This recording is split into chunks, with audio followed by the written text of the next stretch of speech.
car la prophétie n'a jamais été apportée par la volonté humaine, mais c'est poussé par le Saint-Esprit que des hommes ont parlé de la part de Dieu. Comment vous allez? Personne la terre, on va prier. Vérifiez que les téléphones sont éteints pour qu'on ne soit pas dérangé. Les enfants, ne bavardez pas, vous ne bavardez pas. D'accord? Les enfants, vous ne bavardez pas. Laissez-la, elle est bien habillée. Regarde comment elle est bien habillée là-bas. Vous ne bavardez pas. Seigneur, nous te sommes infiniment reconnaissants pour tout ce que tu fais pour nous. Merci pour ta présence dans notre milieu. Merci Père parce que tu nous conduis dans toutes tes voies. Merci Seigneur parce que lorsque nous dérivons, c'est toi qui nous conduis. Que toute la gloire te revient. Que tous ces moments-ci, Père de gloire, soient pour ta gloire et pour ta gloire seule. Dirige notre pensée, dirige ce moment, dirige notre vie, afin que nous te soyons toujours, ô Dieu de gloire, reconnaissants pour tout ce que tu fais pour nous.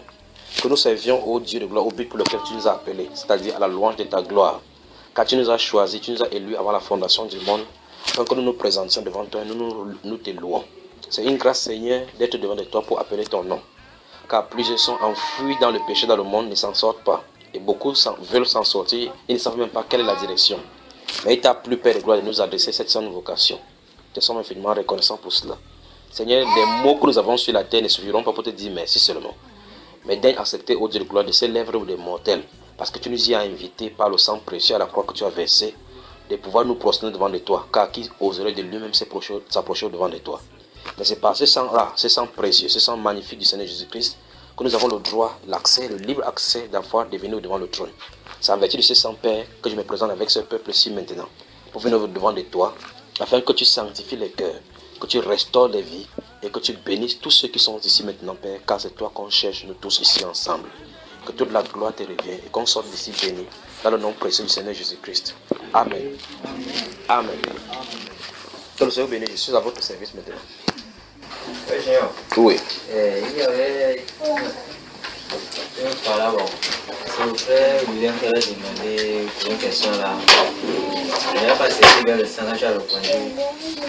Pas de bruit, les enfants. Quand il y a un peu de je ne sais pas si c'est la Matthieu ou c'est dans Jean, où Jésus dit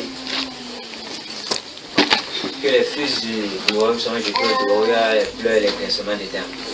Ces fils du royaume là, c'est les enfants d'Israël qui ont rejeté Jésus, ou c'est les enfants qui le royaume était destiné et qui n'ont pas fait la volonté de Dieu, qui sont jetés au dehors.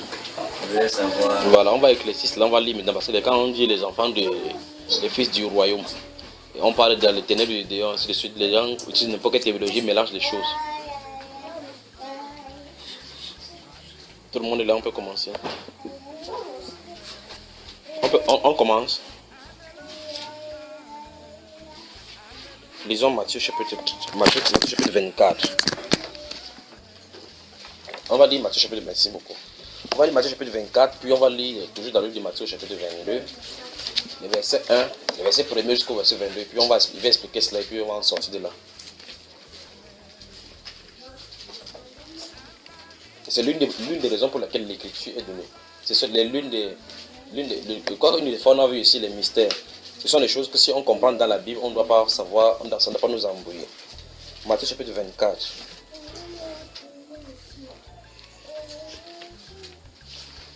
Oui, prenons le chapitre 25, lisons à partir du verset 1. Matthieu 25. Alors le royaume des dieux, le royaume des cieux, sera semblable à 10 vierges. Vous avez vu? Qui, ayant pris leur lampe, allaient à la rencontre de l'époux. Vous avez vu ça, mes chers? Maintenant, le verset 1 nous dit qu'il y a 10 vierges. Et ce qu'on remarque, c'est que n'est pas de bruit, les enfants. Pas de bruit. As-tu tué? On va lui demander, Dieu lui dit, venez ici, viens s'asseoir ici. Ne pars pas, reste là, toi aussi. Dieu lui dit, venez ici. Alors le royaume des cieux sera semblable à 10 vierges qui, ayant pris leur lampe, allaient à la rencontre de l'époux. Remarquez qu'on ne dit pas ici là que les 10 vierges sont allées à la rencontre des époux. Vous suivez, n'est-ce pas? On dit que les 10 vierges vont à la rencontre de l'époux. Donc les 10 vierges ont un seul époux. Je sais pas si vous suivez. Ok. On dit 5 d'entre elles étaient folles et 5 sages. Donc c'était en 2 groupes. parmi les vierges qui attendaient l'époux, un groupe était vierge, un groupe était sage, n'est-ce pas? Mais elles attendaient le même époux. C'est ça le vrai problème. Je ne sais pas si vous avez compris sa question. C'est une question qui venait depuis cette autre question.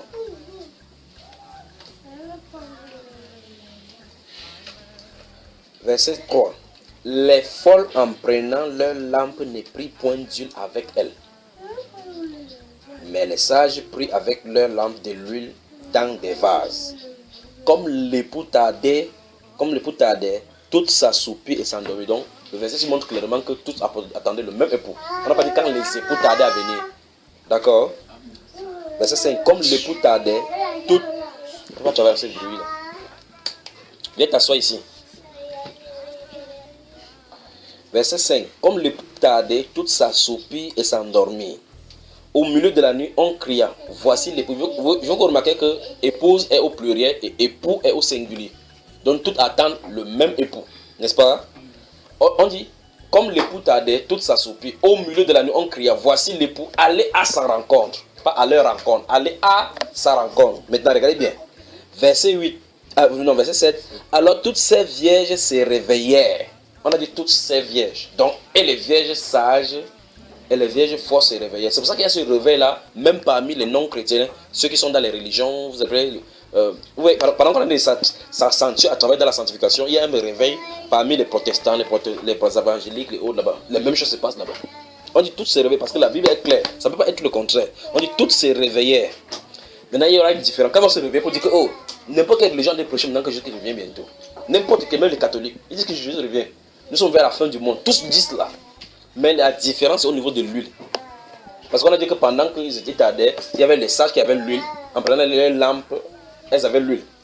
Parce que quand vous avez une lampe, pour ceux qui sont au village, quand vous mettez le pétrole dans la lampe, si tu as le réserve ici, si ça brille, le temps que si la nuit dure, ça a fini le pétrole, la lampe va s'éteindre. Mais celui qui a l'huile, le pétrole à côté, va verser ça au fur et à mesure, ça va maintenir la lampe à l'huile. Donc la différence entre la vierge folle et la vierge sage, c'est l'huile. Donc c'est le baptême du Saint-Esprit. C'est merveilleux tout simplement. Vous voyez, n'est-ce pas? On avance. Ok, regardez bien. Les sages, non, verset 8. Les folles dirent aux sages, donnez-nous de votre huile car nos lampes s'éteignent. Donc la parole ne se trouve plus chez eux parce que la parole doit être dirigée par l'esprit. Souvenez-vous que la lampe représente la parole, pas vrai? C'est ça, non? Et lui derrière, c'est l'esprit qui doit accompagner. Donc ils vont demander aux sages, on va faire comment? Il faut la communion. Faisons un peu le cuénisme pour qu'on puisse avoir les mêmes choses ici. On ne peut pas se rassembler pour le faire. Regardez ce qui se passe. C'est la Bible ça. La Bible déclare, les folles disent aux sages, donnez-nous de votre huile car nos lampes s'éteignent. Les sages répondirent, non, il n'y aura pas assez pour nous et pour vous. C'est ça, n'est-ce pas? Donc il y a un non catégorique. On a d'abord mis non. Il y a 2 points, après 2 points on a mis non. Donc ça veut dire qu'il n'y a pas de mixité entre les vierges sages et les vierges folles. Il ne doit pas avoir écuménisme. Ou tu as l'huile ou tu n'as pas. Si tu n'as pas l'huile, tu restes dans le camp de ceux qui n'ont pas l'huile. Si tu as ton huile, reste demeure-y. Il ne faut pas te frotter avec eux. Vous voyez, n'est-ce pas? Chaque fois qu'on parle, il parle dans les enseignements, il parle de l'écuménisme, vous comprenez? Parce que c'est écrit noir et blanc, et en lisant, vous comprenez ce qu'on est en train de dire. Dieu ne veut pas l'écuménisme. Mais vous voyez, les régions sont se réunir maintenant, comme région pour la paix. On sait le même Jésus, non? Pourquoi ne pas s'assembler? C'est le plus grand danger que la Bible parle là-bas. Maintenant, continuons ici. Il dit, le verset 10, verset 9, les sages répondirent non. Vous avez vu, les sages donnent une réponse claire aux folles, c'est quoi? Non. Pas de réunion entre vous, nous deux. Il n'y en aurait pas assez pour nous et pour vous. Allez plutôt chez ceux qui en vendent et achetez-en pour vous. Ça commence à poser problème ici. Donc on voit effectivement que il y a dans la fin des temps les gens qui vont aller acheter de l'onction pour imiter les sages. C'est ce qui est écrit. Vous voyez? Qui vont aller acheter. Parce que c'est ce qui est sur le cœur. Ils croient qu'on peut avoir ça facilement comme ça. Et par contre, ils peuvent aller au Bénin, au Nigeria, acheter de l'huile, acheter l'onction. Mais le Seigneur Jésus a dit, venez à moi, venez dans l'huile d'Ésaïe chapitre 55. Il dit, venez aux eaux, venez acheter de moi. Venez acheter de cette eau-là gratuitement. On achète là-bas gratuitement. D'Apocalypse chapitre 3, il a dit que l'église de Laodicée, au chapitre 3, verset 14 à 22 là, il a dit, achetez de moi, je vous conseille d'acheter de moi de l'or éprouvée par le feu. Parce que ces choses, ça vient avec le travail, la tribulation. Et l'église, les réformes n'aiment pas cela. Quand on fait créer les tribulations, il ne veut pas avoir de problème avec l'État, pas de dérangement avec l'État. Donc, il peut aller facilement maintenant, quelque part, la financer pour que le grand maître Salomon lui donne de la puissance. Vous suivez ça? C'est même pas la bonne thème. Il va aller là, droit au but par rapport à ce qu'il en a fait. Il y a beaucoup de choses à dire ici. Verset 10. Suivez cet enfant. Pendant qu'elles allaient en acheter, donc ça veut dire qu'ils ont quitté aussi. Ils ont compris qu'on part comme ça pour acheter l'onction. L'époux arriva. Vous avez vu ça? Donc, la Bible vient de nous révéler que le Seigneur Jésus-Christ va venir au moment où il y aura beaucoup d'onction sur la terre. Vous avez vu ça? C'est là, voilà ce qui est écrit. Pendant qu'elles allaient en acheter. Acheter quoi? Donc vous allez commencer à voir maintenant que l'onction se manifeste chez les catholiques, chez les protestants. Il est là directement. Hein, mes chers? Quelqu'un m'a dit maintenant que chez les protestants, on peut aussi les gens en malade. On fait les mêmes prières chez les catholiques. Les mêmes prières que les pentecôtistes font là. C'est le danger. C'est le moment pour signaler que Jésus est en train d'arriver. Regarde, pendant qu'elles allaient en acheter, l'époux arriva. Donc quand le Seigneur va entrer en scène, ça ne sera pas le moment pour dire Seigneur, pardonne-moi. Non. Il va falloir que tu te sois préparé avant ce moment-là. On dit pendant qu'elles allaient en acheter, l'époux arriva. Celle qui était prête. Donc quand l'époux doit venir, doit trouver les gens comment? Prêts. Et celles qui étaient prêtes entraient avec lui dans la salle des noces. Vous avez vu là où ça se trouve? Je veux qu'on souligne le verset 10 parce qu'on va quitter ici, on va aller dans un autre passage pour que vous compreniez donc l'implication de ce que j'avais dit là ces jours-là. Parce que la question que celui-là avait posée, c'est dans le livre des gens, Matthieu chapitre 19. Il avait dit que le Seigneur dit que les gens vont venir de l'Orient et en Occident, ils seront à table avec Abraham et les fils du roi seront jetés dans les ténèbres du dehors. Puis il avait posé la question, qui sont ces fils du dehors? J'avais dit, ce sont les fils du royaume, c'est-à-dire que Israël, qu'on a rejeté, qui seront dans la grande tribulation, c'est ce qu'il avait dit. Mais ça dérange beaucoup de personnes parce qu'ils entendent que ténèbres du dehors, fils du royaume, ce sont les fils de la lumière. Les ténèbres du dehors, c'est l'enfer, c'est pas ça. Ça n'a rien à voir. Rien. On va voir cela maintenant. Regardons maintenant. Regardez. Verset 10 encore. Pendant qu'elles allaient en acheter, l'époux arriva. Celle qui était prête entrait avec lui dans la salle des noces. Celle qui était prête. Donc on suppose ici les sages, parce que c'est le folk qui sont allés acheter. Les sages sont entrés dans la salle des noces avec qui? On dit et la porte fut fermée. Remarquez très bien que c'est quand Noé était entré dans l'âge, c'est pas Noé qui a fermé la porte de l'âge. Parce que c'est l'homme qui ferme, il peut avoir la compassion pour ses semblables pour ouvrir.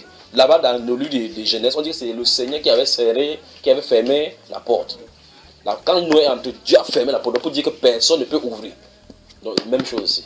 Mais quand ils entraient, la porte fut fermée. Donc ceux qui sont dedans ne peuvent pas sortir, ceux qui sont dehors ne peuvent pas entrer. Maintenant, continuons à tenir. Regardez bien verset 11, regardez bien. Le verset 11 commence par deux mots. Plus tard. Donc ça veut dire que ce n'est pas encore terminé. La noce c'est passé. On dit plus tard. Quelque chose va encore repasser. Plus tard. Donc ça veut dire que les gens sont réveillés consciemment en sachant que quelque chose s'est passé. Regardez. Plus tard, les autres vierges vinrent et dirent. Il dit quoi? Seigneur. Oui. Qu'est-ce qu'il a répondu?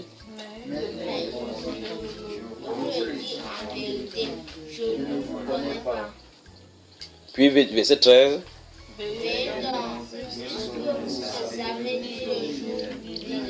Voilà. Donc vous voyez effectivement que quelque chose ne va pas ici. Dès le départ, le Saint-Esprit a présenté ces deux groupes comme des temps de vierges. S'ils sont vierges, c'est parce qu'ils sont en alliance avec le Seigneur Jésus. C'est pour ça qu'ils sont vierges.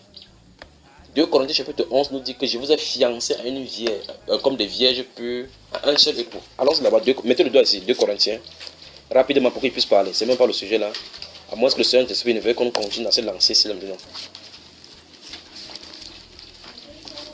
2 Corinthiens chapitre 11, mes chers amis. Vous y êtes. 2 Corinthiens chapitre 11.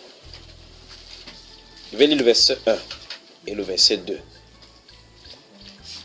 Vous êtes 2 Corinthiens chapitre 11, verset 1 et 2. Oh, si vous pouviez supporter de ma part un peu de folie, mais vous me supportez. Car je suis jaloux de vous d'une jalousie de Dieu, parce que je vous ai fiancé à un seul époux, pour vous présenter à Christ comme une vierge. Vous avez vu? Donc ils étaient vierges. Mais la différence maintenant, c'est que les sages étaient purs. Voilà la chose. Vous voyez? Donc ils étaient tous vierges. Vierges parce qu'ils ont été en contact avec la parole, nettoyés par la parole. C'est donc pour cela que c'est uniquement ceux qui seront sans tache ni rite qui vont entrer. Si vous avez le rite, vous n'entrez pas. Vous pouvez vous philosopher ici, mais dans votre propre standard, vous mesurez selon votre propre mesure, vous n'entrez pas de toute façon. Il faut que ce soit le standard de la Bible. D'accord. Maintenant, on dit plus tard, ceux qui sont revenus. Ça se passe donc qu'ils sont quelque part qui allaient créer des problèmes. Ils ont dit Seigneur, Seigneur, et nous alors, et nous alors. Donc, ça veut dire qu'ils connaissaient déjà au moins ce Seigneur-là. Ils avaient une espérance en lui. Parce que les mondains ne crient pas cela, Seigneur, Seigneur. Ça ne les dérange pas. Ils sont seulement, sous les Apocalypse, quand les tribulations vont venir, le feu va sortir du ciel tomber. Ils vont seulement aller là-bas dire aux montagnes que tombe sur nous. Protège-nous contre la colère de l'agneau. Quand ça va être grave, ils vont encore seulement blasphémer le nom de Dieu. C'est ça le monde. Ils vont plutôt blasphémer. Alors que ceux-ci crient miséricorde. Ceux-ci commencent à se rendre compte du temps qu'ils ont perdu dans le Seigneur. Au lieu de travailler à la sanctification, ils n'ont pas pu travailler. Ils ont vu qu'il se faisait tard là-bas. Ils croient que le Seigneur peut avoir une deuxième chance pour eux. Il est réservé aux hommes de mourir une seule fois. Après quoi vient le jugement. Donc il faut qu'on fasse attention. Quand on a la vie, on a la capacité comme ça là, demandons pardon à Dieu chaque jour, vivons dans la sainteté. Parce que s'il vient là, bam, c'est terminé. On dit plus tard, ceux-ci sont les autres vierges dont sont venus. Donc ils viennent vers le Seigneur parce que c'est le Seigneur qui les a sanctifiés. Mais le Seigneur dit, je ne vous connais pas.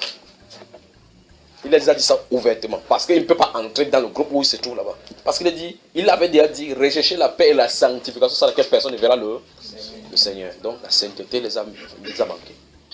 On peut avancer maintenant. Maintenant, vous vous souvenez, je vous ai demandé de souligner le verset 10. On a dit que, comme l'époux tardait à venir, tous s'assoupirent. Et on cria au milieu de la nuit, voici, tous celles qui étaient prêtes sont entrées ou dans la salle de noces et la porte fut fermée. C'est merveilleux, tout simplement. Rentrons dans le livre de Matthieu, là. Si vous êtes prêts, vous me dites. Vous êtes là-bas. On y va. Au chapitre 22 maintenant. C'est là maintenant où je crois que ça sera établi là maintenant. S'il y a un passage de l'écriture où quand je lis, je frémis, voici, les voici. Je veux qu'on lise doucement. Doucement. Et on va se poser des questions et avancer avec cela. On y va. Chapitre 22. Je vais lire à partir du verset 1.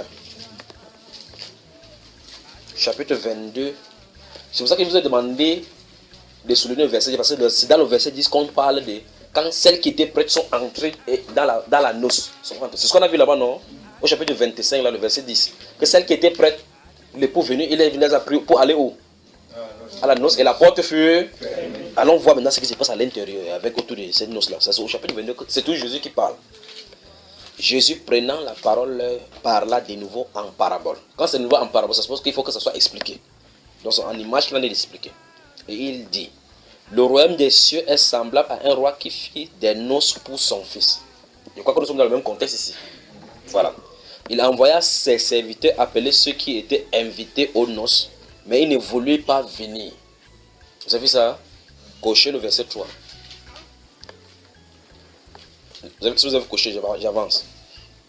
Il envoya encore d'autres serviteurs en disant, dites aux conviés, voici j'ai préparé mon festin, mes bœufs et mes bêtes grasses sont tués. Tout est prêt, venez aux noces. Vous avez suivi?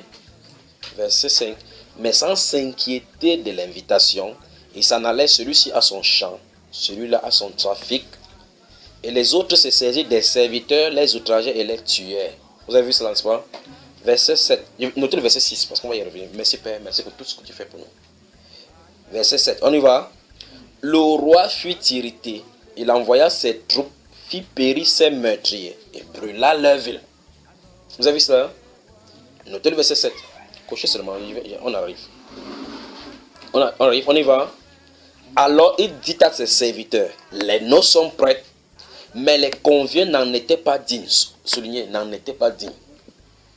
Les conviés n'en étaient pas dignes. Si vous avez fini, j'avance. Verset 9. Allez donc dans les carrefours et appelez aux noces tout ce que vous trouverez. Vous avez vu là où la grâce est arrivée, mes chers amis. Je vous le dis au nom de Jésus-Christ de Nazareth. Si on méprise ces grâces, on n'aura pas d'excuse devant le Seigneur. En fait, si vous comprenez ce qu'on a dit là-bas, on n'a pas d'excuse devant le Seigneur. Je vais lire quelque chose et puis je vais expliquer. Verset 10. Ses serviteurs allaient dans les chemins, rassemblaient tous ceux qu'ils trouvèrent, méchants et bons, et la salle des noces fut pleine de conviés. Vous avez vu ça, frère? C'est merveilleux seulement ce que le Seigneur a fait pour nous. C'est merveilleux.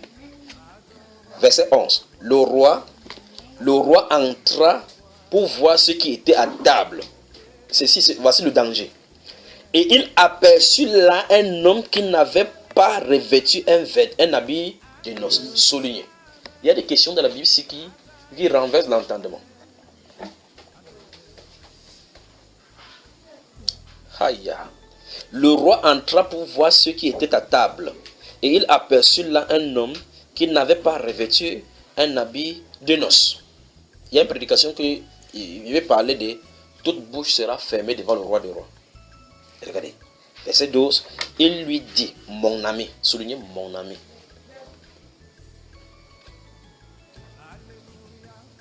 Vous y êtes. Comment es-tu entré ici? C'est la même question que je pose chaque fois dans les enseignements. Je pose ça chaque fois dans les enseignements, les gens ne me saisissent pas. Comment es-tu devenu chrétien? Tu dis que tu es chrétien. Comment es-tu devenu chrétien? Ah, la question que je pose chaque fois, en fait, les gens ne comprennent pas. J'essaie d'expliquer par des différentes méthodes. Si quelqu'un est en Christ, une nouvelle créature, vérifiez que vous êtes en Christ. Vérifiez que vous êtes en Christ. Les gens disent qu'il nous dérange. J'ai confiance en Dieu que mon Seigneur, mon Sauveur. Les gens ne comprennent pas pourquoi il dit. La même question là, jusqu'il va poser. Voilà ça. Comment es-tu entré? Autrement dit, tu es devenu chrétien comment? Parce que les chrétiens sont ceux qui ont reçu le vêtement. C'est merveilleux tout simplement. Si tu es un chrétien, tu as un vêtement nouveau. Vous savez ça, frère? Le vêtement de la condamnation, c'est enlevé. Le vêtement de la culpabilité, c'est enlevé. C'est le vêtement de la justice, de la délivrance qui est donné. C'est pas ça, frère. Vous êtes fâché déjà très, très tôt comme ça. C'est la question. Je suis allé pour répondre à la question. Je ne suis même pas encore arrivé au niveau de l'enseignement. C'est ça la Bible là maintenant. Jésus a dit mon ami. Parce que celui-ci sur la terre a chanté chaque fois. Jésus est mon ami de tous les jours. Jésus est mon ami de tous. Il est mon ami le matin, mon ami le soir. Mais là c'est pensé, Jésus n'est pas son ami. Il a dit ok mon ami. Comment es-tu entré ici sans les habits de noces? Comment? Ça, la question c'est ça, ça mérite de fermer la Bible, que chacun rentre chez lui méditer. Tu ne te regardes quelqu'un. Regarde quelqu'un juste parce que tu es sûr que tu es en train de voir les yeux de quelqu'un. Dis, tu es chrétien. Si quelqu'un ne dit pas, regarde-le bien dans la salle, tu lui dis, tu es chrétien. Tu es devenu chrétien comment? C'est terrible. Il dit, ça devait nous faire frémir. Remarquez très bien que cette personne se trouve dans la salle de noces. Il y a encore l'inspection là pour voir si tout est en ordre. On vient le voir. Remarquez bien ce qui va lui arriver. Verset 12, il lui dit, mon ami, comment es-tu entré ici sans avoir un habit de noces?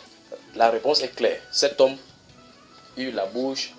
Donc ça veut dire que ici, là, il n'y aura pas de culpabilité, il n'y aura pas de justification. Non, j'étais chrétien de telle église, j'étais comme ça, j'avais donné ma vie à Jésus-Christ. Vous devez vérifier ça sur cette terre, c'est que vous êtes vraiment sauvé. Jusqu'à ce que vous soyez sûr que vous êtes sauvé, pour que vous sachiez là-bas. Sinon, la Bible déclare que cet homme eut la bouche fermée. Ça veut dire qu'il est resté comme ça là.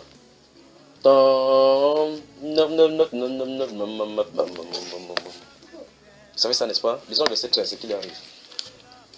Alors le roi dit au serviteur, liez-lui les pieds et les mains et jetez-le dans les ténèbres du dehors où il y aura des pleurs et des grincements de dents. Verset 14, car il y a beaucoup d'appelés, mais peu d'élus. C'est ça le vrai problème. Alléluia. Maintenant, s'il parle encore là, vous allez encore me regarder ici sortir. Si peut-être le dimanche prochain, il ne va pas revenir. Mais il faut qu'il parte doucement. C'est dans votre Bible, c'est écrit lui là, non? Il y a beaucoup d'appelés. Parce que plus tard, en haut là, on a dit qu'ils sont allés dans la rue, ils ont ramassé tout le monde.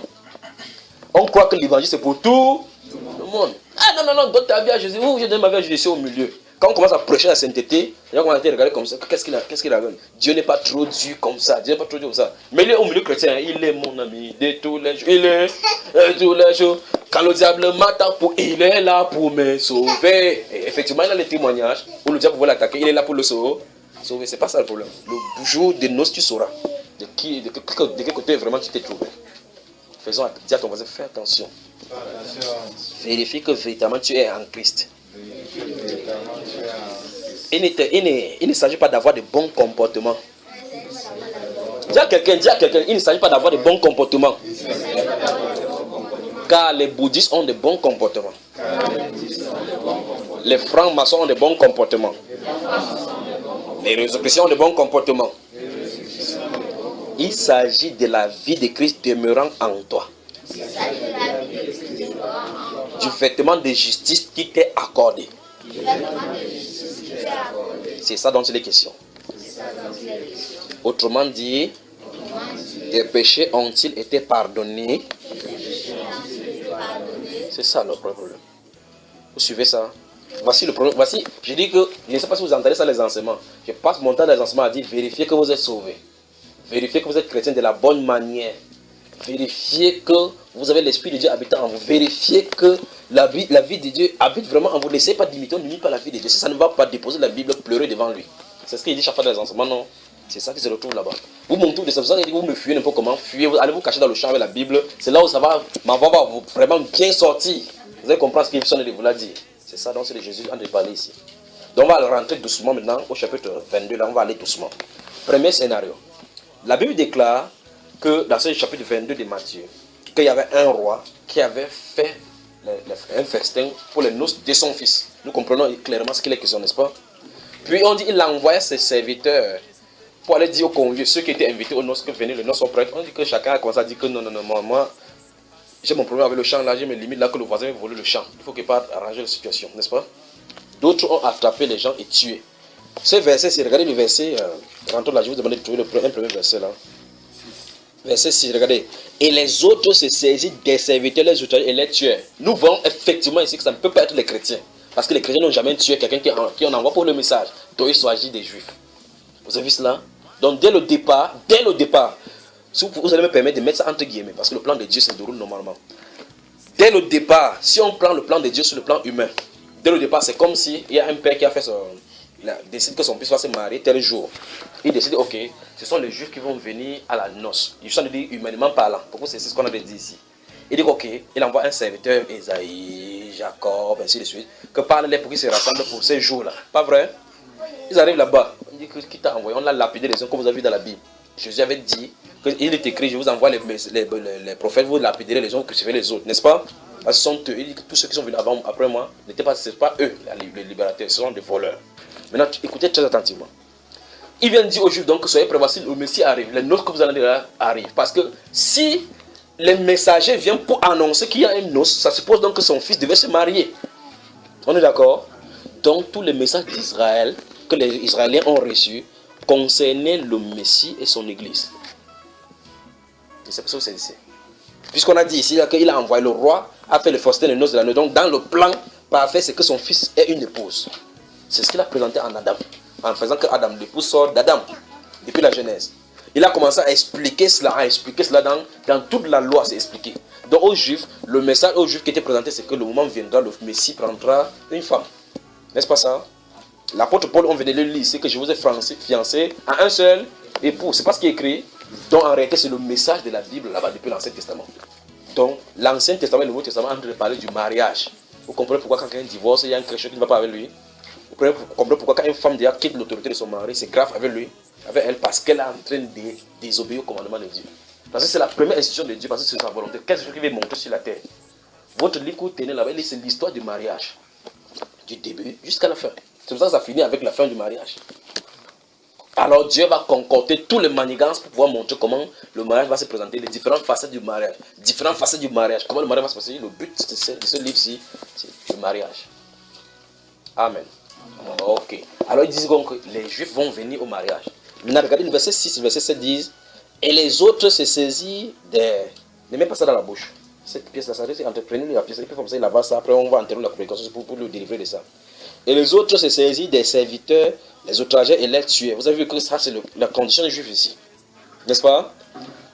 Le roi fut irrité, il envoya ses troupes, fit périr ses meurtriers et brûla les villes. Vous voyez effectivement que ce n'est pas le ville des chrétiens, ça ne concerne pas les chrétiens. Il s'agit des Juifs ici. C'est ce qui leur est arrivé quand ils ont la réaction de Dieu. Et Dieu va les faire ça chaque fois quand ils vont désobéir à Dieu, envoyer, va détruire, amener en captivité. N'est-ce pas? Ok. Maintenant, suivez attentivement. Verset 8 maintenant. Alors il dit à ses serviteurs, les noces sont prêtes, mais les conviés n'en étaient pas dignes. Allez donc dans les carrefours et appelez aux noces tout ce que vous trouverez. Donc quand les Juifs ont rejeté le Messie, l'accès maintenant était aux païens. C'est pour ça qu'il dit miséricorde de miséricorde. Nous ne devons pas mépriser cette grâce. C'est pour ça que quand il dit ça, te le dit, on n'a pas méprisé cette grâce-ci. Donc il dit, allez dans les carrefours et appelez aux noces tout ce que vous trouverez. Ces serviteurs allaient dans les chemins, rassemblaient tout ce qu'ils trouvaient, méchants et bons. Vous avez vu cela? Et la salle des noces fut pleine de convives. C'est terrible. Alors maintenant, prenez le nom monde, vous voyez que les chrétiens, nous sommes dimanche aujourd'hui. Combien de millions ont chanté le nom Alléluia aujourd'hui là? Parmi le nom Alléluia qu'ils ont chanté, combien sont chrétiens? Au sens biblique, Je t'aime. Vous voyez ça, mes chers frères?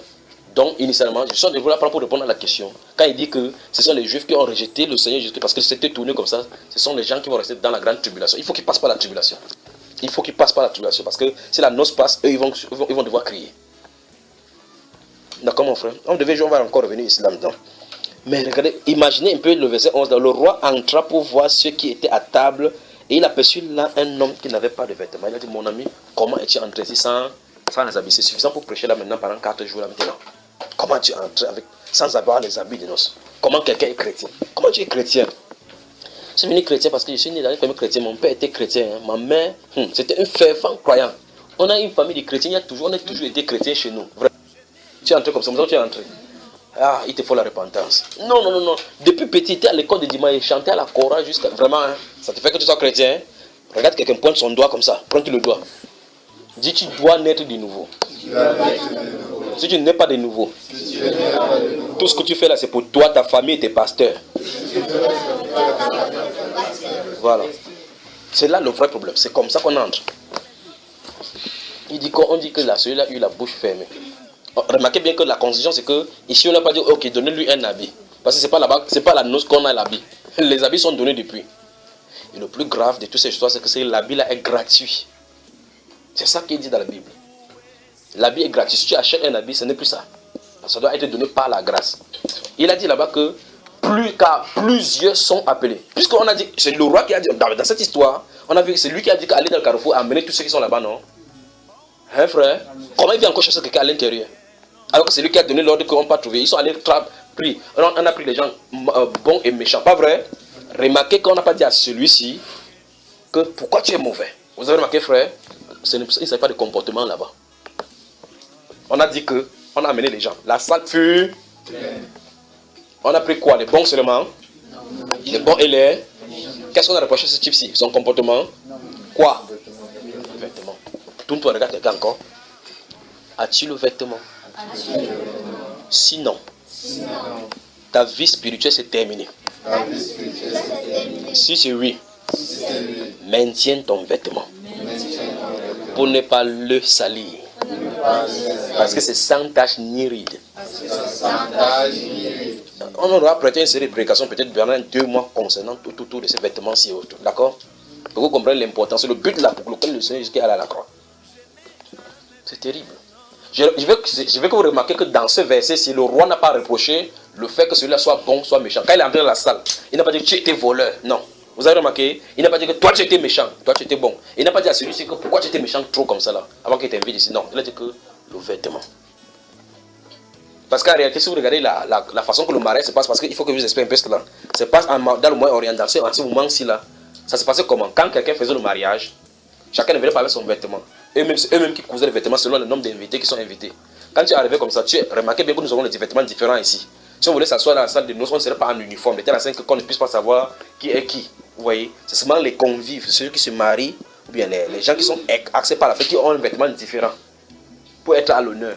Alors quand tu entres, comme par exemple les gens qui font la chorale, là, vous voyez qu'ils portent des habits, mêmes habits. Pourtant quand ils enlèvent l'habit, chacun a son tricot dedans, l'autre ceci. Donc la personne c'est restée devant la porte. Quand tu passes, il te donne un habit, tu portes ton habit pour aller dans la salle de noces. Alors, supposons que la salle de noces là-bas c'est rouge. On voit un maigrichon qui se trouve quelque part à la salle de noces. On regarde, il est en bleu. On dit, mais comment tu as fait pour entrer ici? Parce que le monsieur se tenait à la porte avec les habits qu'il distribue. Toi, pour entrer, demande encore à quelqu'un, comment as-tu fait pour être chrétien?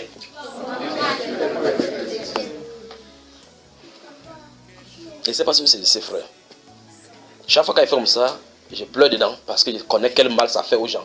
Que tu dis la vérité aux gens, ça leur fait mal. Au lieu de réfléchir pour regarder que vraiment il faut que je regarde ma fondation. Et qu'on a dit que toi tu déranges. Mais même s'il peut déranger, il n'y a pas de problème. La Bible, ça se trouve dans la Bible. Là.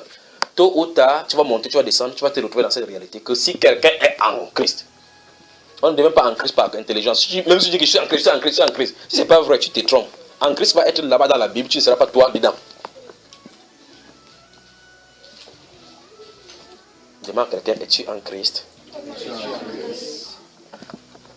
Vous ne pouvez pas vous porter, vous mettre en Christ. Remarquez bien, je veux que vous regardiez comment le verset 13 et le verset 14 finissent. Il dit qu'il y a plusieurs appelés. Qui appelle? Comme il a envoyé d'aller appeler. Il y a plusieurs, beaucoup. Mais il y a des peu sont.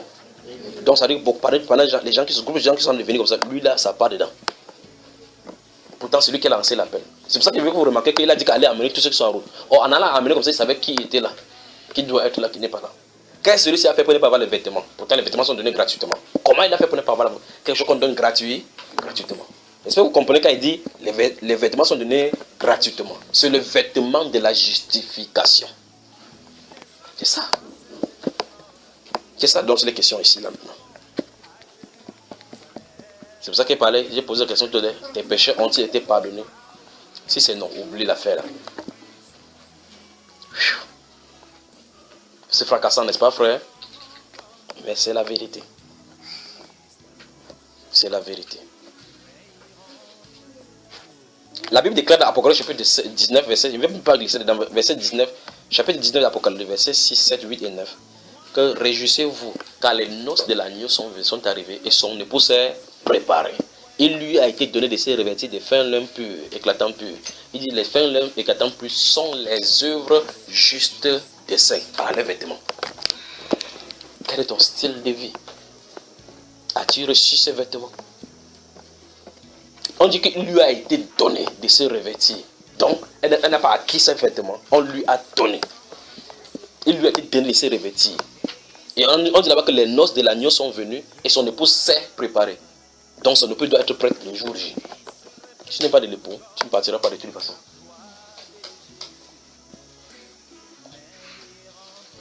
Puis il dit au verset 9 et suivant là-bas, il dit que écrit car ces paroles sont les véritables paroles de Dieu. N'est-ce pas, frère?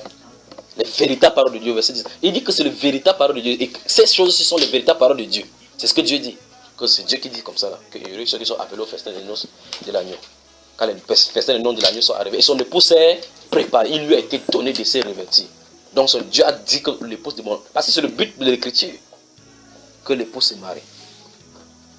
Amen. Amen. Que Dieu vous bénisse. Donc ceux qui sont au dehors, c'est ceux-là qui devaient être là. Si Israël avait été là, à présent dans la noce de l'agneau, nous tous on était finis. Donc Dieu merci pour l'aide et tutesse. Amen. C'est ce que Romain dit. Romain dit que par leur chute, l'accès est devenu, on est devenu accessible aux païens que nous sommes. Donc Dieu a tout réservé, a enfermé les gens dans la désobéissance pour sauver, pour faire grâce à tous. Oui. Quand Jésus parlait une fois, il disait que j'ai encore les brebis de bergerie. Oui, dans Jean chapitre 10. Oui. C'était pas déjà les païens déjà qui voyaient. Mais c'est Dieu dont il a de parler là. Est-ce qu'il parle d'Israël? Il a de parler de nous. Il parle comme ça de moi, frère. Oui, mais Jésus a dit ceci. Oui. Comme il a dit que si ils acceptaient, oui. Normalement, oui. Normalement, la route devait être barrée pour nous. Oui. Oh, Jésus, lui, dans son plan, déjà, il avait déjà prévu. Même avant qu'il vienne là-bas pour parler, c'est déjà prévu depuis la Genèse. Oui, c'est prévu, même dans les psaumes. Il dit, je te louerai parmi les nations. Comment va louer Dieu parmi les nations qui ne connaissent pas Dieu? Ce sont les prophéties qui indiquent que bientôt va glisser parmi les nations. On dit qu'il sera l'habit d'un grand nombre parmi les nations. Il sera appelé la lumière des nations. Comment on dit lumière des nations? Il a une seule nation, Israël. Pourtant, on dit qu'il sera la lumière des nations. Donc, il va s'éclairer. Il va éclairer là-bas. Vous voyez? Donc, il y a des prophéties dans la Bible qui étaient prévues qu'il devait aller faire les nations. C'est pour ça que les Juifs ne peuvent pas comprendre. Eux, ils étaient aveuglés. D'accord? S'il n'y a pas de questions, on digeste là un instant et puis j'avance maintenant dans un... Ça me permet d'enseigner sur un sujet, le but des Écritures. Si vous permettez, on parle de cela un instant. Peut-être je sais que ce sera coriace, mais je vais aller, même si c'est dans la première partie.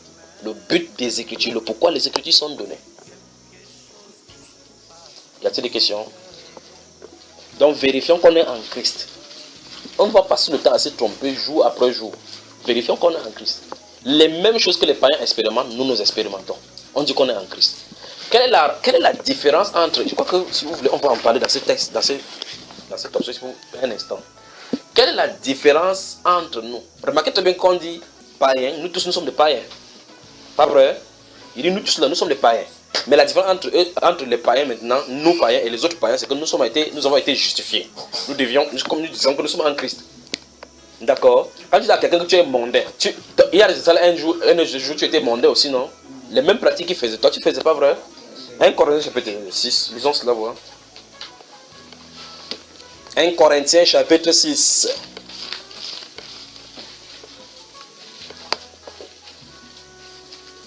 Préparez aussi Éphésiens, parce qu'Éphésiens c'est 2 livres après cela. Vérifiez que vous êtes en Christ. Vérifiez que vous êtes chrétien de la bonne façon. Vérifiez. Si vous n'êtes pas chrétien de la bonne façon, déposez la Bible. 1 Corinthiens chapitre 6. Je veux que vous suivez ici. Si vous êtes là maintenant, je lis à partir du verset 9. Ne savez-vous pas que les injustes n'hériteront point le royaume de Dieu? Vous avez vu ça, frère? Vous avez vu, n'est-ce pas? Ne savez-vous pas, où devez savoir cela? Que les injustes n'hériteront point le royaume de Dieu. Mais quelqu'un vit dans l'injustice, mais il a Satan, il appelle lui Jésus. Il s'attend que si Jésus vient, il entre. Tu dis que Jésus revient bientôt, il dit que oui, je sais, on nous a prêché ça dimanche. Mais il ne s'amende pas, ça ne le dérange pas. Il entend, il ne comprend pas l'implication. L'implication, frère bien-aimé, soeur bien-aimée, c'est que dans la seconde où l'enlèvement a lieu, vous entrez dans les tribulations. Dans les processus de la tribulation qui va vous conduire à soit l'adoration de la bête ou bien Oh, ce sera terrible ça. Il dit, ne savez-vous pas que les injustes n'hériteront point le royaume de Dieu? Ne vous y trompez pas. Vous avez vu ça? Soulignez, ne vous y trompez pas. Donc vous voyez que les gens peuvent vivre la vie chrétienne en se trompant. Et nous sommes en plein là-dedans, n'est-ce pas? Pourtant, l'injonction du Saint-Esprit ici dans la Bible, c'est que pour nous réveiller afin qu'on ne se trompe pas. Donc vous pouvez vivre dans les tromperies, vous vous trompez en croyant que vous êtes chrétien. C'est ce qu'il a dit, ne vous y trompez pas. Ni les impudiques. Ça commence par l'impudicité. On en a parlé de l'impudicité, le chrétien, le péché sexuel en milieu chrétien. L'impudicité, c'est toutes ses formes. Ni les impudiques, ni les idolâtres, ni les adultères, ni les efféminés, ni les infâmes, c'est-à-dire l'homosexuel, ni les voleurs, ni les cupides, ni les ivrognes, ni les outrageux, ni les ravisseurs n'hériteront le royaume de Dieu. Regardons le troisième, là, le deuxième, on dit ni les impudiques, ni les idolâtres. Quelqu'un se trouve en pleine religion catholique, il prie Marie chaque jour, il est sûr que si Dieu vient entrer, et on te dit que les idolâtres n'hériteront pas le royaume de Dieu. Ça, c'est pour les idolâtres, par exemple. Or, il est assidu, la personne est assidue depuis des années, servant Marie. Mais qui ne le reconnaît pas quand même, il est quand même idolâtre. Parce que tu portes le blanc, tu dis que tu as porté le blanc, tu dis c'est le jaune, même si tu dis c'est le jaune, c'est quand même le blanc. Nous sommes d'accord, n'est-ce pas? Quand les filles utilisent le savon pour se changer la peau de noir en truc, quand elle est brune jusqu'à ce qu'elle devienne blanche, plus que les blancs même, c'est clair dans sa tête parce que son petit frère est noir, sa grande soeur est noire, sa mère est noire, son père est noir. Donc elle est quoi? Même si elle ne veut pas admettre, elle est quand même noire. Elle sait, même si elle te regarde dans le miroir, quelque chose lui dit en net que c'est faux, c'est pas ton vrai toi ici. C'est ça. Donc ça veut dire que même si elle est idolâtre, elle dit qu'elle n'est pas idolâtre, elle ne croit pas que c'est idolâtre, elle ne croit pas l'intention. Moi, il ne vient pas ici. Ce n'est pas la statue qui met devant moi qu'il adore, c'est Dieu qui est derrière. C'est vrai. Dieu l'a dit que ne faites pas ces choses-là. Si tu fais, ce sont les démons que tu adores. Donc c'est le démon qui est son Dieu. Voilà, on s'en retrouve. Donc ayez pitié de ceux qui sont dans l'église catholique.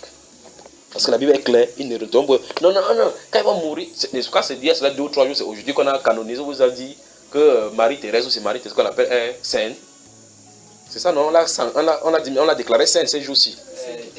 Thérèse, Sainte Marie-Thérèse. Mère Thérèse. Elle était partout, même les Bouddha étaient partout. Elle était partout. Mais la question c'est, on dit que c'est maintenant que le pape décide maintenant qu'elle est sainte, non? Hein?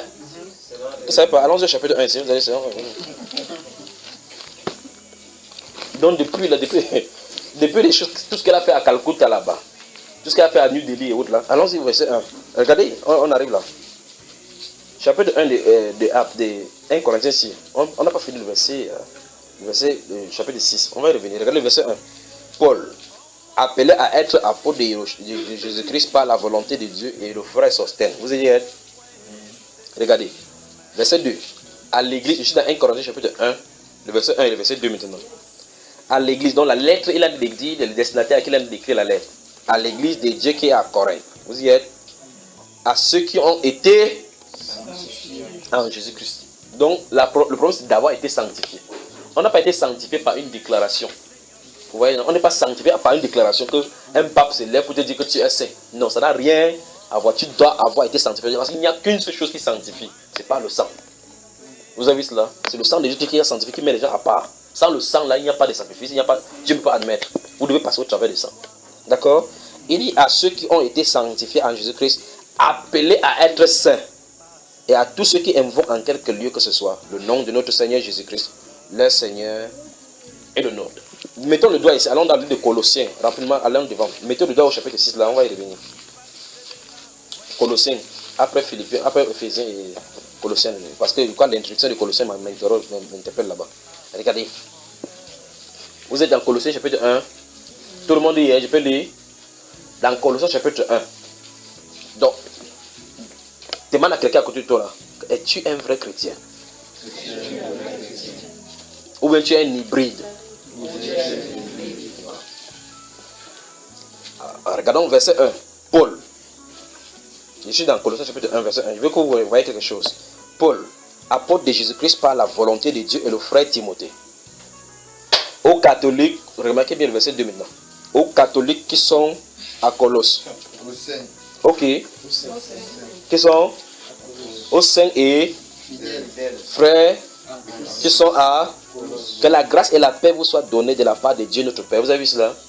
Donc il a écrit ces lettres à certaines personnes qui vont lire. Et il les appelle déjà saints. Pour les catholiques, c'est quand on meurt, il faut que même le pape lui-même qui est mort, ça, on a dû durer pour qu'on regarde pour voir s'il était saint.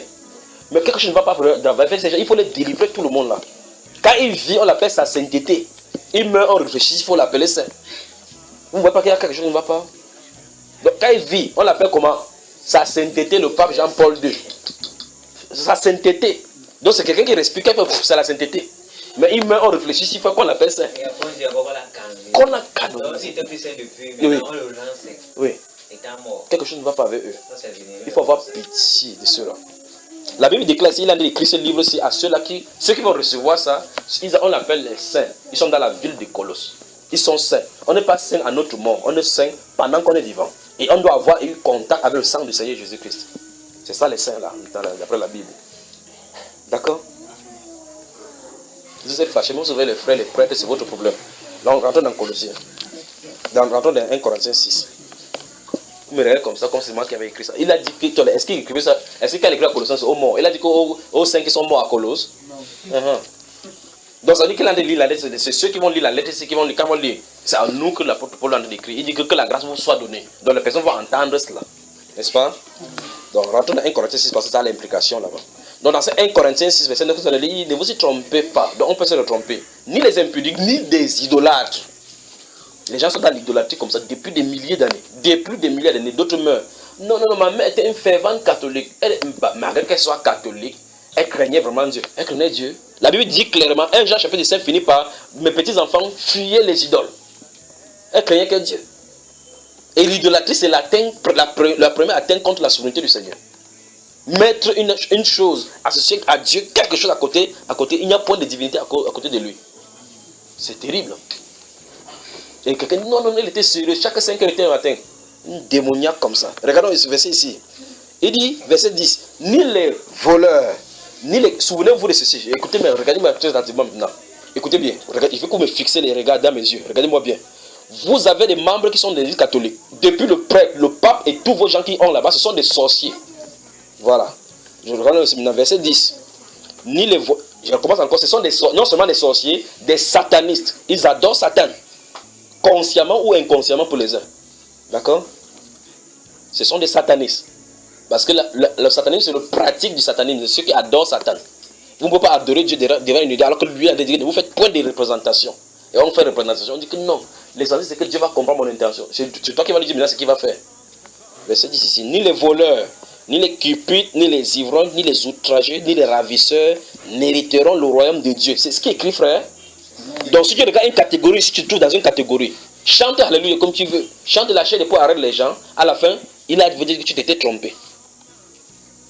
Vous suivez ça? Hein?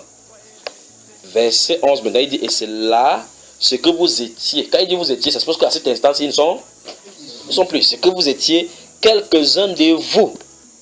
Mais vous avez été quoi? Entouré, lavé.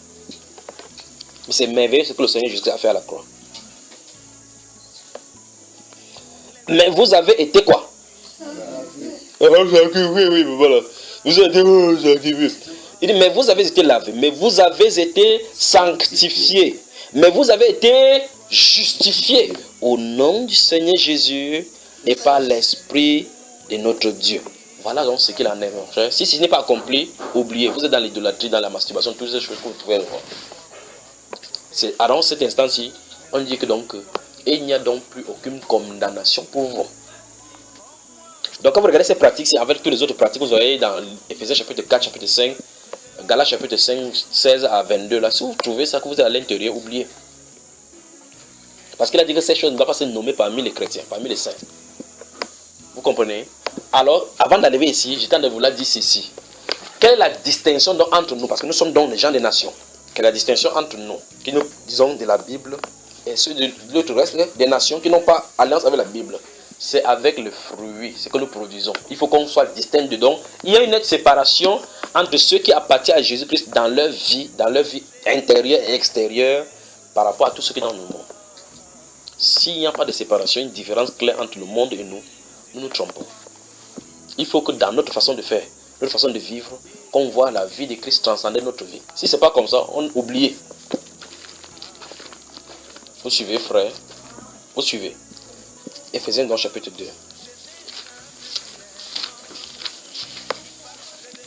Éphésiens chapitre 2. Je vais lire les versets 1 à 4, puis je vais aller au verset 11, la suite au verset 3. J'espère que vous m'avez saisi. Je vais lire les versets 1 à 5, puis après le verset 5, je vais directement au verset 11, d'accord? Pour que vous compreniez la continuité. On y va. Vous étiez morts par vos offenses et par vos péchés. Vous avez vu ce qu'il en est, n'est-ce pas? Dans lesquels vous marchiez autrefois. On s'adresse comme ça aux païens. Selon le train de ce monde. Donc, quand vous voyez le train, remarquez, quand la Bible utilise n'importe quelle expression, vérifiez seulement ce que le train, le Saint-Esprit a de dire. Pour ceux qui ont, vous avez vu le train, vous avez remarqué que le train est constitué de compartiments. Différents compartiments appelés les wagons, n'est-ce pas? Wagons. Dans un wagon, si on va dire ce wagon marchandises. L'autre wagon, si on va dire wagon de carburant. L'autre wagon, c'est un wagon. Donc, enlever marchandises, carburant et autres là-bas, nommer chaque wagon, maintenant, mettez le péché. Il y a un wagon que c'est le wagon de l'homosexualité. Donc, là-bas, à l'intérieur, c'est le homosexuel. Mais le problème, c'est que ce qui conduit là-bas, c'est Satan. Donc, tu es dans le wagon de l'homosexualité, tu dis que merde. Même les prêtres, là, ils couchent avec les femmes. Hein. C'est fort avec les prêtres. Hein. Tu es dans un wagon qui a été entraîné au même lieu que l'autre sont dans le wagon. Ça vous entraîne au même lieu. La Bible déclare ici, il dit, vous étiez morts par vos offenses et par vos péchés, dans lesquels vous marchiez autrefois selon le train de ce monde. Le train de ce monde, c'est conduit par Satan. On dit ici, selon le prince de la puissance de l'esprit qui agit maintenant dans les fils de la rébellion. Donc toute personne qui vit hors de Seigneur Jésus-Christ, il y a cet esprit-là en lui. Donc chacun a seulement sa catégorie.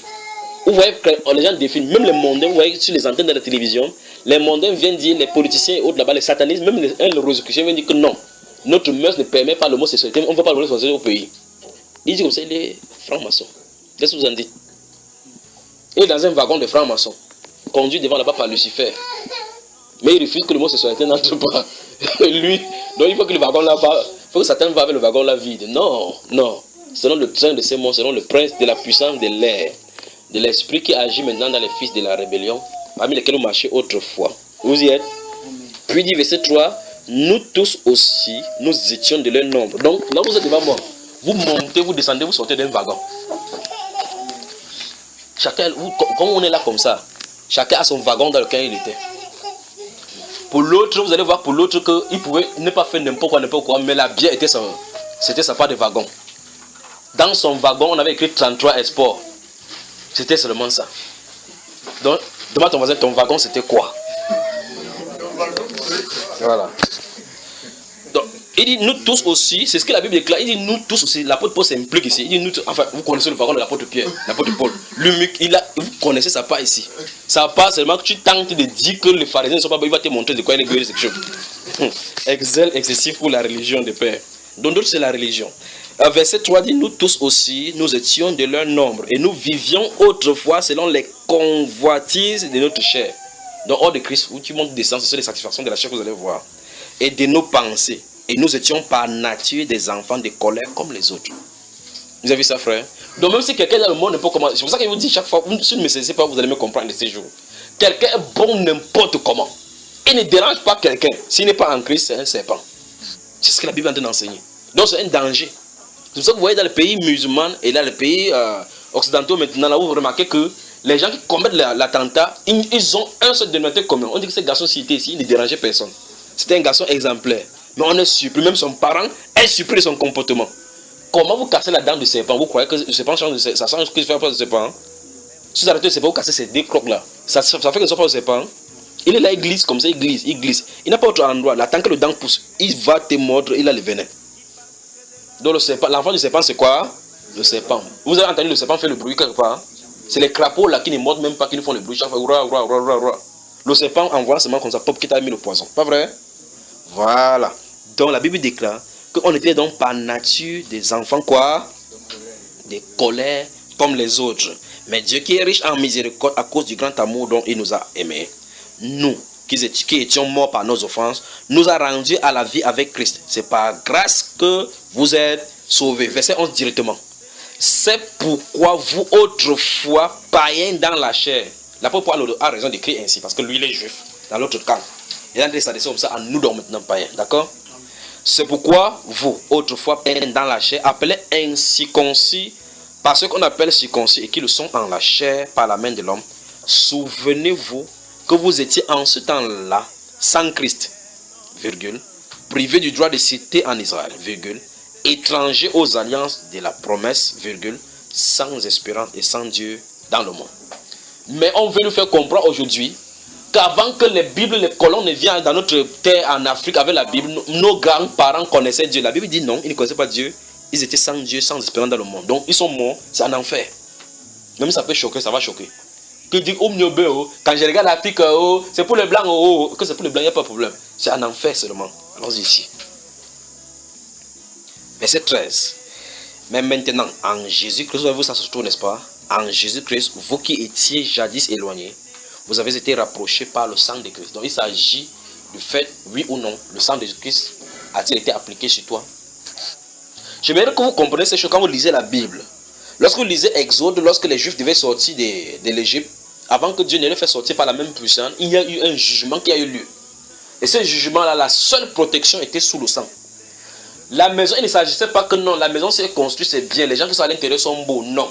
Ce qui devait garder quelqu'un, c'est le sang qui est appliqué à la porte, n'est-ce pas? Voilà.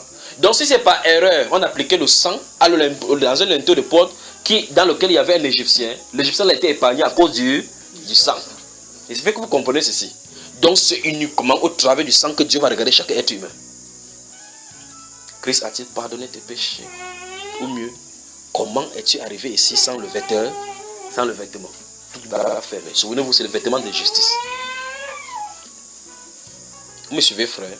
Donc c'est au travers de ça, il dit que vous avez été pardonné ici, le verset 13. Mais maintenant en Jésus-Christ, vous qui étiez jadis éloignés, vous avez été rapprochés par l'Église catholique. Vous avez vu ça, non? Hein, pasteur? Vous avez été rapprochés par le sang de Jésus. Le sang de Christ. C'est par son sang qu'on a le rapprochement.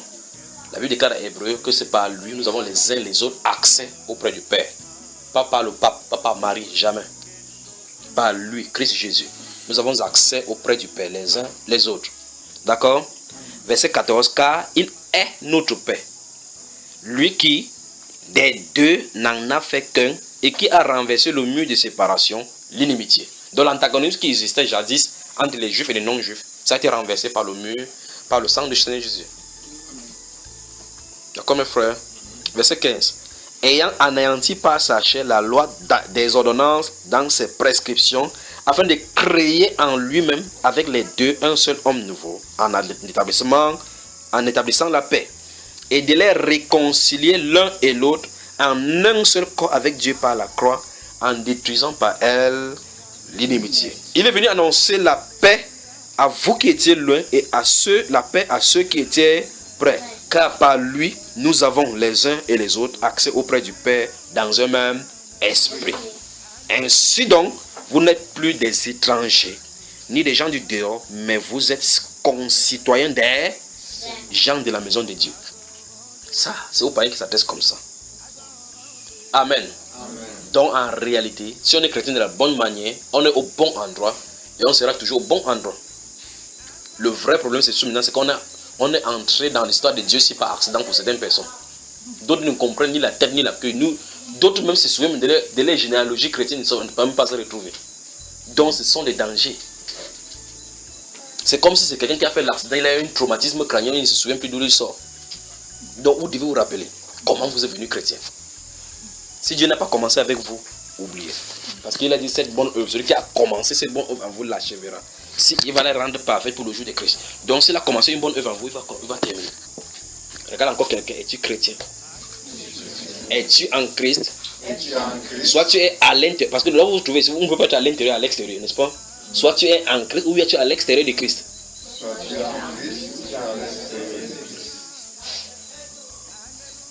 Amen.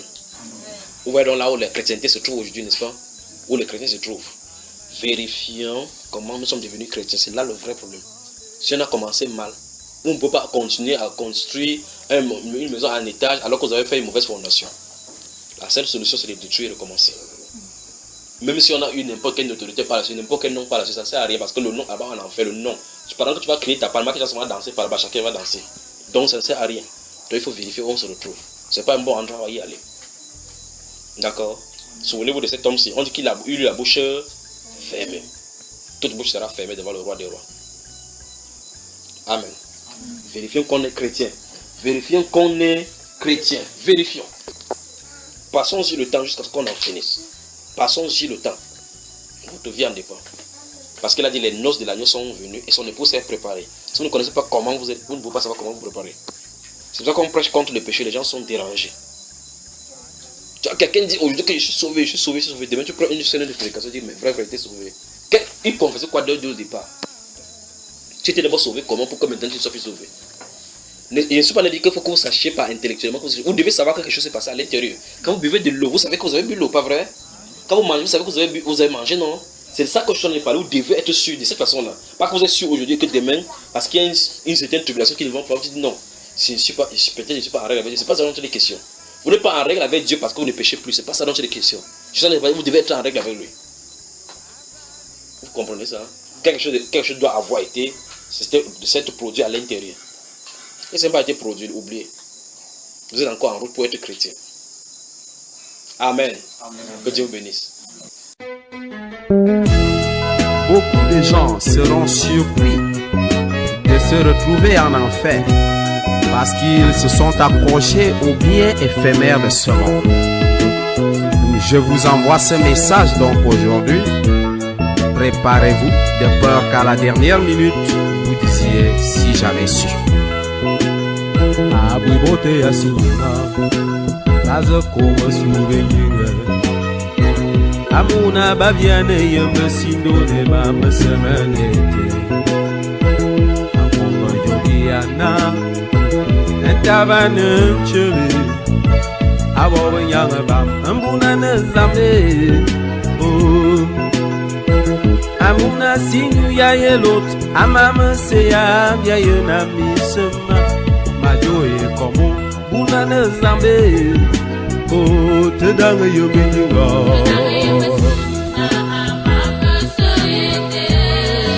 te danga tuma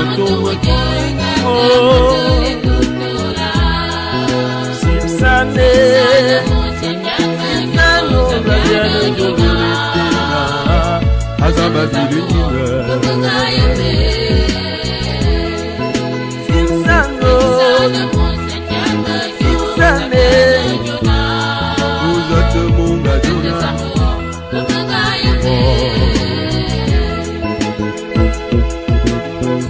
le jour du jugement.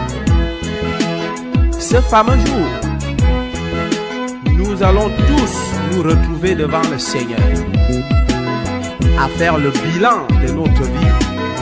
Si le bilan est négatif, c'est l'enfer.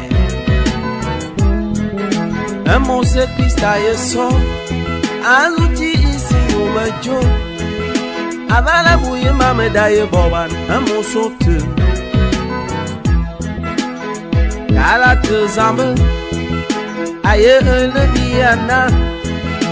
Dis ce d'ailleurs ne Christ a son écoute. Ceux qui ont cru en Jésus, qui ont supporté les persécutions, ils recevront la couronne de gloire. Me baya midi que mouni, be rebelle, me bune yengana waye kusave tajo Jesus na demengaye me ngoma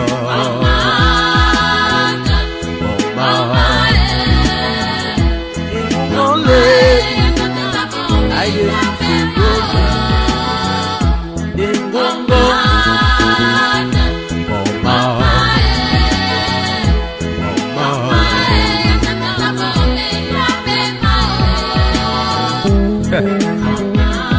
aye bona amuse Jesus aye son nazuti isingu na mejo emo milanga amoso de Jesus aye bon méconnaissable amuna va me manea amoso te Galates zambe la Bible nous le révèle aujourd'hui. Le jugement commencera dans l'église. A Jesus mengato pasteur, mengato prêtre, m'évêque, me dit à me woe, amba moni, de la sort. Mengalo mani asina ni kangate bote mbamba foy, foy jangi bot. Minga kangate be philosophie, yemo milange, de la sort. Seigneur Jésus, moi j'étais ancien l'église. Bembende yabaja evebe kotabiye kole mamisi de la sort. A Jésus c'est mon majona, moi j'étais beta diacre. Bedi yakone yababon miene, de yeme Jésus de la sort. Un gâteau beta choriste, les choristes de l'ambiance. La dienne veut me louer à Begombo pour le maniser de la sort. Moi j'étais protestant, l'église réformée.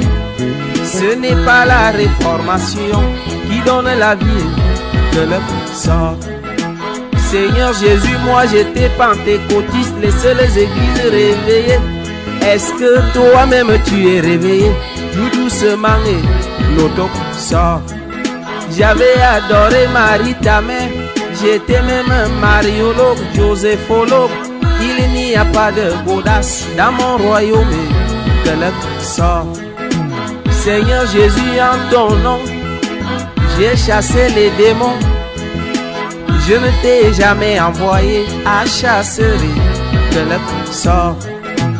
J'étais témoin de Jéhovah, tu as bien fait de témoigner. Mais j'aurais voulu que tu sois enfant de Dieu, que le sort. J'étais musulman, le Coran parlait même de Jésus, c'est bon.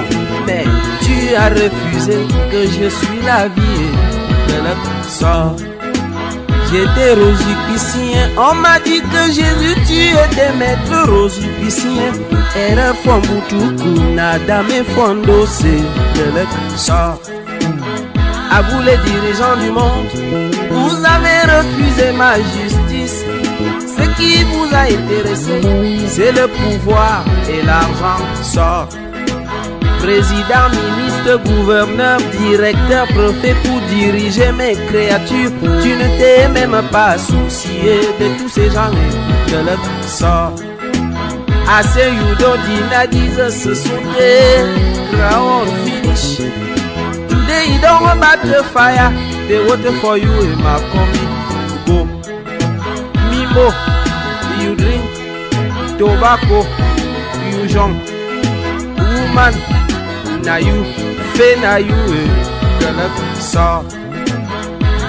Angelo, my Judy, I want Angelo.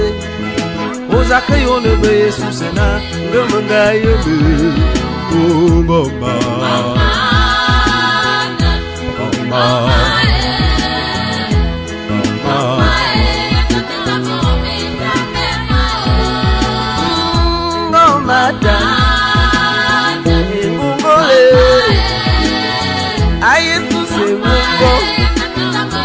Pardon,